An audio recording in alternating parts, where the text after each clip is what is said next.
ሰዎች ተጋብተው ይትባረክ እንደ አብርሃም ሲባል እንደ አብርሃም ይሰቃዩ ማለትም ጭምር ነው።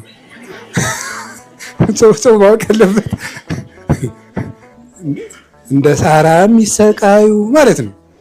እንደ አብርሃም እና እንደ ሳራም ልጃተው ይኖሩ ማለት ነው። መዝሙሩ ራሱ ማለት ነው።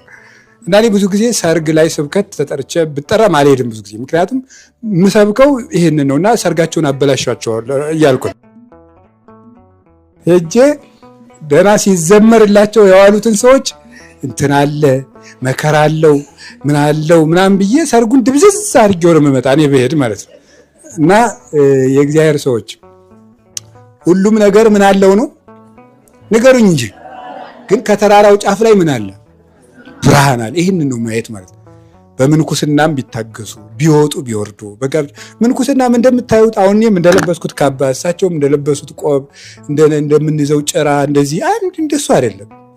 እንደሱ ሲያነሳ ሲጥለን ነው የሚውል እናቴ። እውነት ሲያነሳ ሲጥለን ሲያፈርጠን ሲያነሳን ሲያደናቅፈን ሲጎትተን እንደሚውለው በእውነት እግዚአብሔር በሚያውቀው እንደሱ አይደለም። እና እንደዚያማ ቢሆን ይሄን ለምንድን ነው የምነግራችሁ መሰላችሁ? ተስፋ እንዲኖራቸው ተስፋ እንዲኖር ተራራው ጫፍ ላይ ብርሃን አለ። ሁልጊዜም እንደሱ ነው።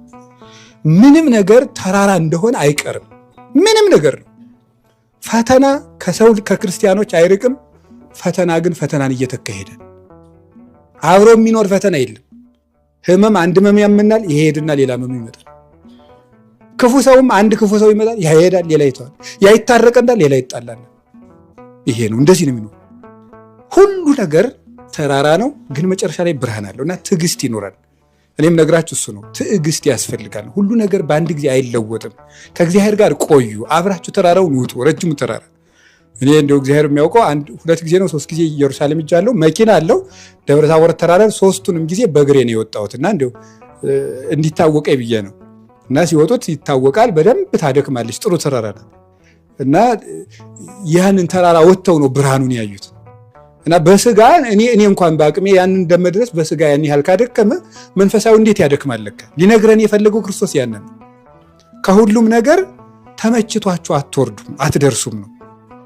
ትንፋሽ አጥሯችሁ ጉልበት ክዷችሁ ደክሟችሁ ተዝለፍልፋችሁ ወገባችሁ ተቆምጦ ነው የምትደርሱት ነው። እንዲሁም የምንደርስበት ነገር የለም። ልማር ቢሉት ያው ነው፣ ላስተምር ቢሉት ያው ነው፣ ልመንን ቢሉት ያው ነው፣ ቢያገቡም ያው ነው፣ ቢነግዱም ያው ነው። ምንድነው ተራራ ያልሆነ ነገር? ቢሾሙ ያው ነው፣ አገልጋይ ቢሆኑ ያው ነው። ሁሉም ነገር እኮ ነው። ሁሉም ነገር በዚህ ምንድነው ያለ